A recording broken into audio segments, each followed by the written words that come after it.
ദൈവത്തിന് സ്തുതി. പ്രഭാതകിരണത്തിലേക്ക് എല്ലാവർക്കും ആദരവോടുകൂടി സ്നേഹവന്ദനം. ഇന്ന് ഡിസംബർ മാസം 6-ാം തീയതി 341 ദിവസത്തിലെത്തി. ഈ ആണ്ട് അവസാനിക്കുവാനായിട്ട് ഇനി 26 ദിവസങ്ങളെ ബാക്കിയായിട്ടുള്ളൂ. വീണ്ടും ഒരു ഞായർ ദിനം കൂടി. ഈ ആണ്ടിലെ ഒടുവിലത്തെ മാസത്തിൻ്റെ ആദ്യ ഞായർ. പരിശുദ്ധ സഭയുടെ പഠിപ്പിക്കൽ അനുസരിച്ച് ഇന്ന് വിശുദ്ധ യൂഹാനോൻ മാബ്ദാനയുടെ ജന്മദിനം കൂടിയാണ്. സ്നാപയോഹന്നാൻ്റെ ആ ജനനത്തെ സഭ ഇന്ന് കൊണ്ടാടുന്നു.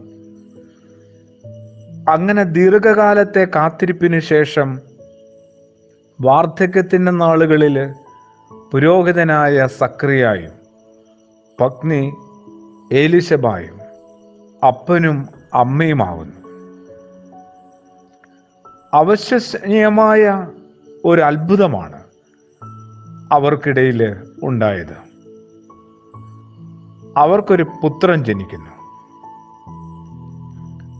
മക്കളെ കിട്ടിയ ഭൂമിമണ്ണിലെ മുഴുവൻ അപ്പനമ്മമാരോടും ഇവിടെ ഒരു ഓർമ്മപ്പെടുത്തല് വിനയത്തോടെ ഉണ്ട്, ഏറെ ഗൗരവത്തോടെയും. മക്കൾ സത്യത്തിലെ ദൈവത്തിൽ നിന്നാണ്. അത് എത്രയോ വേഗമാണ് ഭൂമിയിലെ അപ്പനമ്മമാർ മറന്നു കളയുന്നത്. ഇനി ഇതുവരെയും മക്കളെ കിട്ടാത്തവർക്കോ അവരോടും വിനയത്തോടും പ്രാർത്ഥനയോടും കൂടി ഒന്ന് ഓർമ്മപ്പെടുത്തട്ടെ. ഈ ഒരു സംഭവത്തെ ചുറ്റിപ്പറ്റി തന്നെ ദൈവം കൂടെ കൂട്ടിനുണ്ട്. അതുകൊണ്ട് ദൈവം ഒരു മാലാഖയെ അയക്കുകയും ചെയ്യുന്നു. ഒരു വലിയ അത്ഭുതമാണ്. വാർദ്ധക്യത്തിൽ പുരോഹിതൻ സക്രിയായും പത്നി എലിസബത്തും അപ്പനും അമ്മയുമാകുന്നു. കുഞ്ഞ് പിറന്നതേ നമ്മൾ അറിയൂ, നമ്മൾ കാണൂ. ഇതുവരെയും അറിഞ്ഞതും കണ്ടതും കുഞ്ഞുങ്ങളുടെ പിറവി മാത്രമായിരുന്നു. പിന്നീട് ഭാവിയിൽ വരാൻ സാധ്യതയുള്ള ലാഭവും നഷ്ടവും കണക്കുകൂട്ടി കുട്ടി ആണോ പെണ്ണോ എന്ന് ചോദിച്ചു കളയാൻ പാകത്തിന് നമ്മൾ മുഴുവിഡ്ഢികളും ഈ കാലം കൊണ്ട് ആയിത്തീർന്നിട്ടില്ലേ?